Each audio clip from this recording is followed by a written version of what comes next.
Hey friends, it's Emily Ruff. Welcome back to my garden. We're here for another weekly episode of Materia Medica, and this week we're talking about Echinacea, or purple coneflower, which is one of the 20 or so herbs that we cover in our Roots of Herbalism program.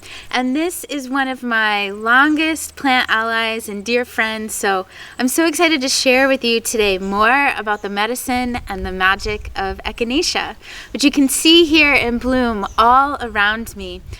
This is a plant that's native to the southern and eastern and central part of the United States, and there are at least 9 different species that I've worked with of Echinacea.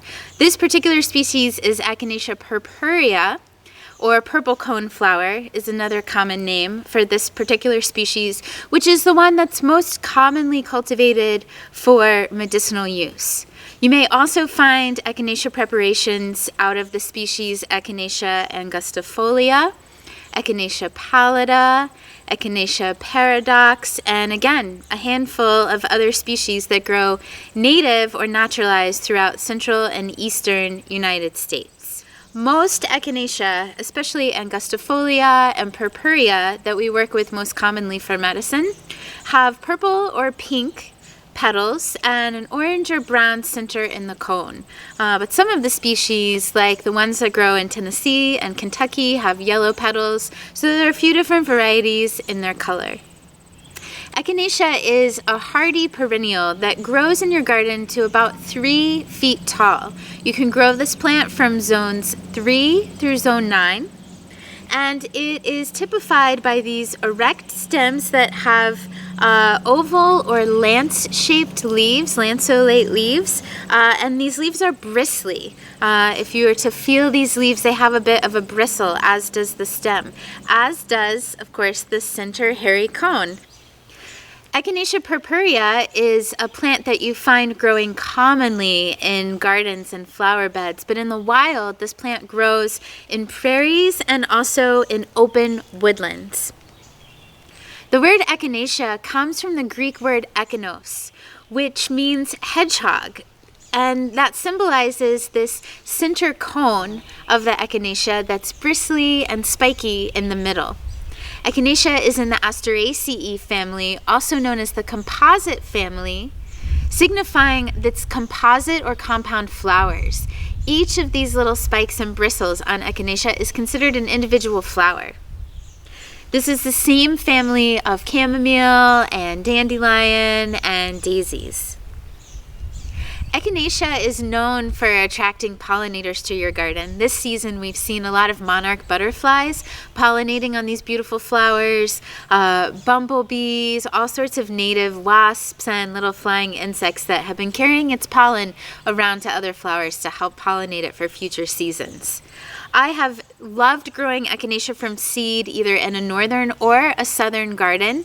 If I'm growing Echinacea from seed in a southern garden like Florida, I do stratify the seeds. I like to moisten them in a wet paper towel, keep them in the fridge for a few days, and oftentimes I'll nick the seed coat with a little nail file just to get the seed started in its process. You can also propagate Echinacea from root cuttings or by division. And whether you're growing it in the south or the north, it is a lovely perennial that will bloom in abundance for you in the middle of the summer. Here up in our Vermont garden, we have it blooming from usually early July all the way through the end of August. If you're growing Echinacea in Florida, it can be a little bit fickle in the heat, so I like to grow mine in dappled shade so that in the high summer where we get that really, really intense heat from the sun, it gets a little bit of protection. Otherwise, you may find that you need to water it a little bit extra in the summertime to compensate for the extra intensity of the heat. Thinking about Echinacea's medicinal properties, we work with the leaves, the flowers, the seeds, and the roots, all parts of the plant. In fact, I love leaving the roots in the ground and primarily working with the aerial parts so that these plant colonies can remain in abundance in the garden and continue on for future seasons. I harvest the medicine of Echinacea in the summertime while it's in flower if I'm working with the aerial parts, like the flowers and the leaves. And if I want to work with the roots and the rhizomes, I wait until autumn after flowering has passed to dig up those roots to work with them as medicine. Many medicinal preparations of echinacea are made with more than one part, so oftentimes you'll find tinctures that include the leaves and the flowers and the seeds, or maybe the leaves and the roots together. If I'm working with tea, I love to use the leaves and flowers, and I also like to use the roots in what we know of as a decoction, which is where we use a low but prolonged heat, a low but prolonged simmer of the root to really extract out the medicinal benefits from that dense root part of the plant. I also love to tincture this plant in alcohol, and I work with the root as a tincture for a variety of ailments and also use the leaves in a tincture as well. A good quality echinacea tincture using the fresh plant is going to leave a little bit of a tingling sensation to your tongue and your throat. It's going to increase salivation and tickle the mouth a little bit, so you get a little bit of a tingly sense. That's when you know you have a really good quality echinacea preparation. The energetics of echinacea are cooling and drying, and that tingling sensation is from an acrid taste that gives you the energy and the energetic sense of the way that this plant helps disperse energy throughout the body. It helps move energy throughout the body. We think of echinacea as an alterative, and that's a term that often has a bit of controversy in the herbal world. I've heard it called from herbalist Jim McDonald akin to a metabolic tonic, in the sense that it helps to move and stimulate and increase metabolic functions. In particular, we always tend to associate echinacea with the immune system and the lymphatic system. And we think of the medicine of this plant helping to move energy through the lymphatic system and the immune system effectively to help move infections out of the body more quickly. This has often been called an antiseptic, an antibacterial, an antiviral, an antifungal, and even an antivenomous herb used to treat the bites of rattlesnakes, scorpions, and the stings of bees and wasps, as well as spider bites. Anytime I've encountered one of those creepy crawlies in the woods or gotten a spider bite or a bee sting, I use echinacea internally, and I also use the plant topically as a means of helping to mitigate any infection that might be in the localized area, and also to support my immune system internally in a more broad overall body sense. We think of it as a stimulant for the immune system because it's also stimulating our lymphatic system and helping to move energy and the metabolic processes of the lymph system. Another benefit of echinacea is that it is anti-inflammatory, so it helps to decrease inflammatory processes in the body, especially when we are dealing with infection. Historically, and still today, this is an important medicine of many tribes of Native America. In fact, it was those first peoples of this land who really taught European settlers how to work with echinacea as a medicine. The Choctaw people, for instance, work with the root of this plant to dispel coughs and digestive upset. The Comanche have worked with a root decoction to ease sore throat as well as toothaches, and these are some of the ailments that we still work with echinacea today to help dissipate. This medicine was introduced into modern Western pharmacy sometime in the mid-1800s, but really took hold in the late 1800s, like the 1890s. This was a very popular medicine among the eclectic physicians and really was a very common and popular part of Western pharmacy listed in the United States Pharmacopoeia all the way up until the 1950s. So as I mentioned, the eclectic physicians really adopted this as one of their main medicines, and it gained popularity among eclectics who used it for respiratory infections, skin infections, and even more serious infections like diphtheria, meningitis, tonsillitis, as well as sinus infections, indigestion, and even diarrhea, syphilis, and cholera. There's one of those lovely little pollinators now working hard on the coneflower of the echinacea. So in modern herbalism, we tend to rely on Echinacea to reduce symptoms and duration of the cold and flu virus, especially in mainstream popular lay herbalism. And we think of it as an herb that helps to boost the actions of the immune system and to enhance immune activity. I think it is a disservice to ourselves and to Echinacea to just pigeonhole it as an herb for cold and flu. And I also see a lot of folks that grab Echinacea supplements off the shelves and aren't always working with them in the proper dosage, frequency, or timing in relation to the illness for Echinacea to have its full effect. While this is an amazing herb to help shorten the duration of cold and flu, I feel like it's best suited to help us ward off and fight infections, especially bacterial infections, as well as topical infections. I work with this plant topically to help heal abscesses and gaping wounds, especially those that are very difficult and taking a long time to heal.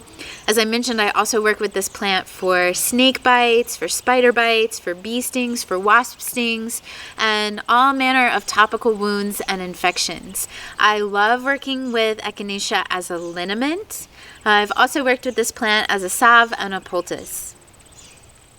Another way that I love employing the benefits of Echinacea is as a gargle for sore throats or as a mouthwash for gum and tooth infections. There's a bit of debate about how Echinacea actually works with the immune system. Many studies indicate that it helps to stimulate the immune system for the immune function to counteract bacterial, viral, and other infections by increasing what we call phagocytosis, or the activity of the macrophage cells and the T cells in the lymphatic system.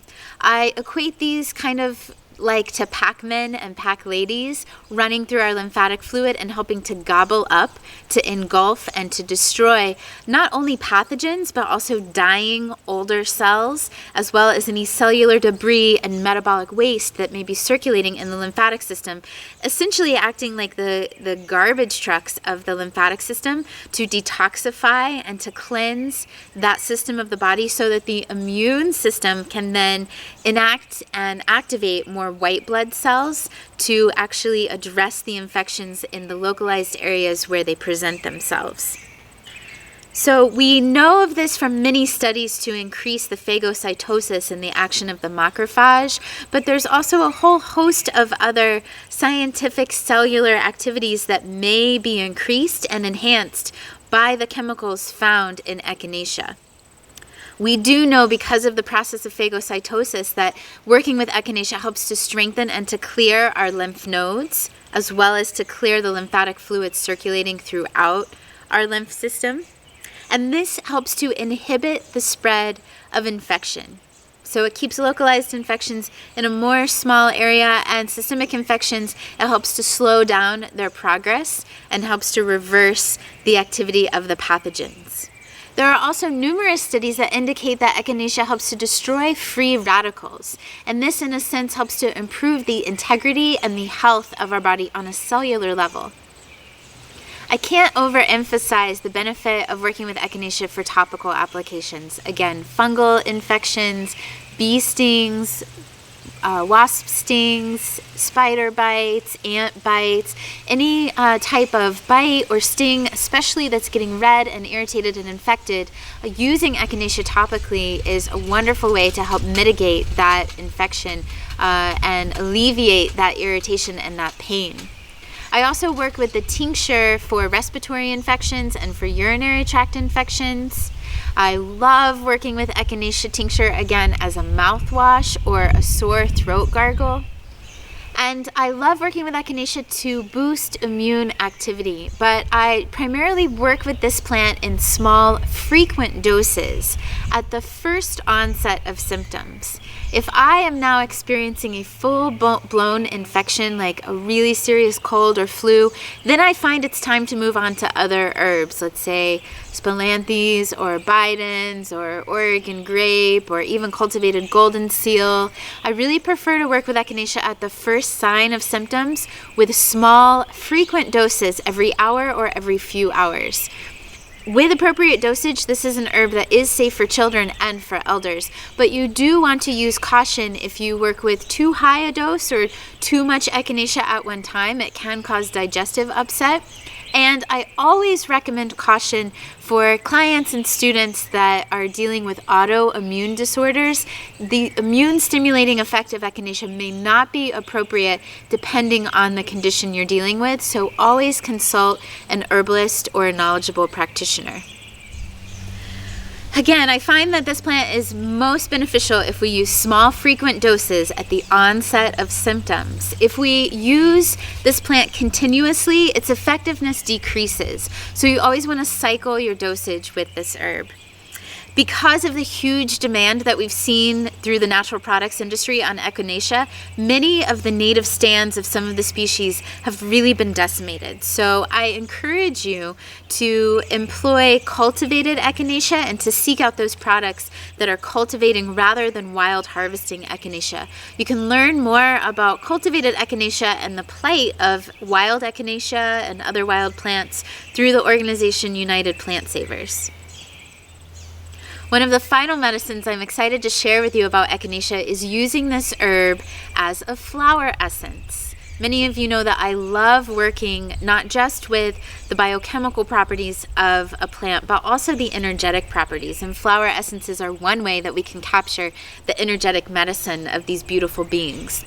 In particular, echinacea flower essence helps us to connect with our sense of self. It helps provide a strong integrity to our core, our inner self, especially if trauma or stress has us feeling disconnected from ourself or disassociated from ourself. So if we're really feeling not quite like ourselves, especially after an event or a situation like the current conditions in our country have left us feeling stressed or traumatized, echinacea flower essence can really help weave that back together and help us feel a strong sense of self deep inside our core.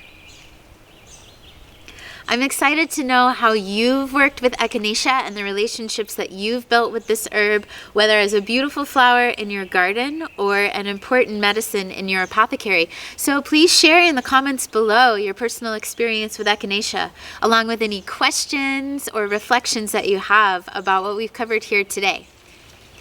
Echinacea is one of many dozen plants that we cover in our Roots of Herbalism program, and if you check out the link below, you can see more videos about some of the plants in that course and learn more about these offerings. Be sure to like this video and subscribe to our channel if you want to keep receiving new content each week about the magic and medicine of these amazing green beings. From my garden to yours, I'm wishing you abundant health and glowing blossoms day in and day out. Many blessings.